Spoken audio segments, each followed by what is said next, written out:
Today I'm going to install a hydrofoil on my Mercury 135 horsepower engine. Now I noticed that this engine, it's got plenty of power. I have no problem getting my Ranger 330V on plane. But I did notice that at really low speeds, there seems to be a little bit of boat wander. And so I'm just going to see if this will help like that low speeds before you get on plane, if it'll help it be a little more stable. And then I'm also curious to see if it'll get on plane faster, and then how it also perfects the performance. And I went with the hydrofoil kit by Easterner. It had a very economic price. It was like $38 for the hydrofoil, and it comes in 2 pieces, so it didn't look like it took up a whole lot of room on the motor. And so I'm going to go ahead and see if we can't get it installed. I've already removed the prop, which is necessary because you've got to drill a couple of holes in the motor to get it mounted. This one previously had looks like a hydrofoil installed at one time. It's got 6 holes in there. Unfortunately, none of those holes line up, so we're going to have to drill some new holes. And it did come with some instructions on how to mount it in here. Kind of gives you a little diagram, shows you where to put it on the cavitation plate.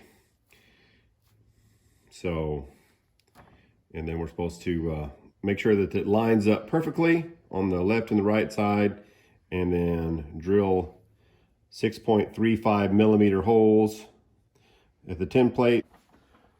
So first thing, I want to make sure that I get them installed on the right side.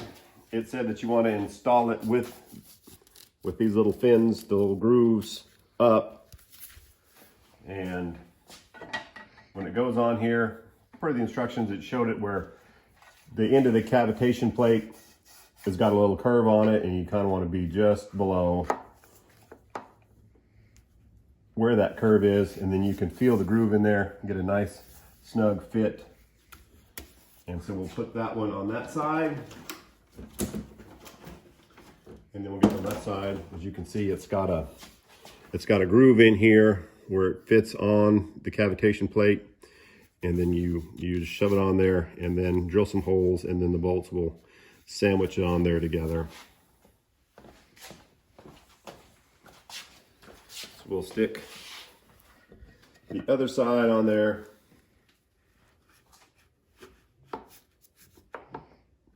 We're going to try to line it up as close as we can to perfect. I tried to find kind of a level spot on the motor so I could get it as level as possible. I found these two little indentions there work pretty good. And then from one side to the other, just try to fit and see if I can't get it level. That looks like it's just about perfect there from one side to the other. So we got, go for a level up here, and level right there.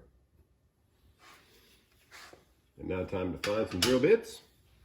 Okay, I found my drill bit. Per the instructions, it's 6.35 millimeter, which I did the conversion on, and that's a 1/4 inch. So anybody that's listening, it'd be a lot simpler just to put 1/4 inch in there. Also for us guys in the US that are still using the standard system. So I also put some paper towels over the area where the prop goes. I just don't want to get any metal shavings down in that area unnecessarily, so just put some paper towels on that. And I've got my 1/4 inch drill bit, and I need to drill 2 holes, one in each side for the bolts. So I'm going to go ahead and get started on that. Put my safety glasses on and drill some holes through the cavitation plate.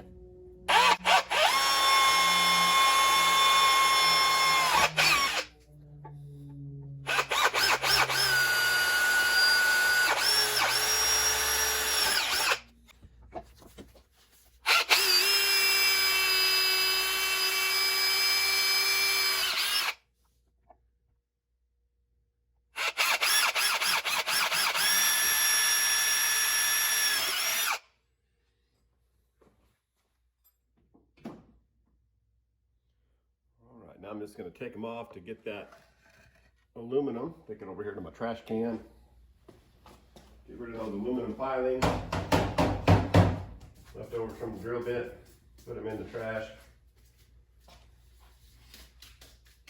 Don't want them. Any extra ones floating around that could get in my eyeball.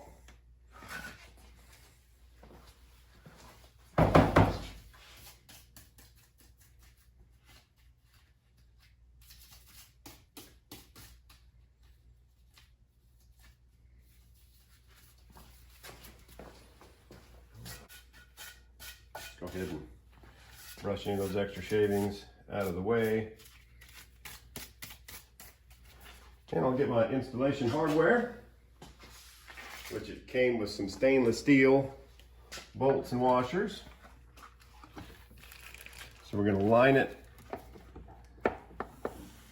back up in the holes.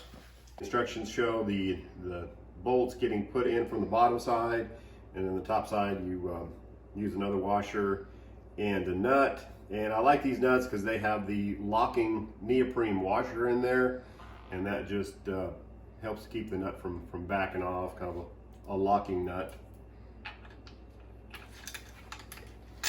So install the bolt, install the washer.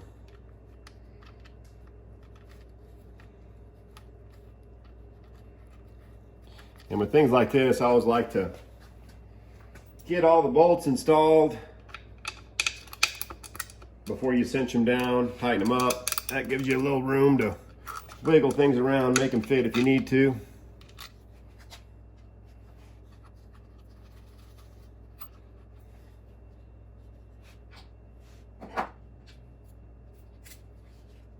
We'll do the other side.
Alright, so we've got it on there and secure. I like the way it looks on there. Being black and the motor black, it does a real good job matching. And I like also that it doesn't take up a lot of area. So we'll just have to get it out on the water and try it out, see how it performs.